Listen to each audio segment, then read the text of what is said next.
ที่เธอสบายใจถ้าอยากจะไปคงไม่มีใครเหนี่ยวรั้งพี่ไม่มีสิทธิ์ที่จะคิดกักขังเมื่อมีความหวังข้างหน้าถ้าดีก็ไปดูแลทำทุกอย่างแล้วเพื่อเจ้ายังมีเขาดีกว่านี้อีกใช่ไหมเอาโลดล่ะเอาที่สบายใจไปสาไป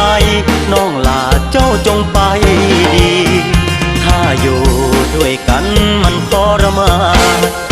บ่มีความหวานบ่มีความสุขเป็นทุกข์ทั้งปีอ้ายยอมหลีกทางเปิดใจให้เจ้าเต็มที่ได้ยังจำสิ่งดีๆที่เคยมีต่อกันมานาน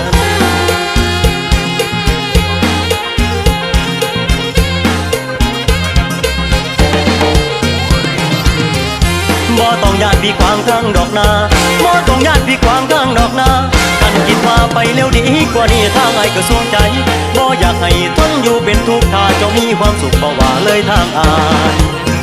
เมื่ออยู่แล้วมันเป็นทุกข์ใจอยู่ไปขอ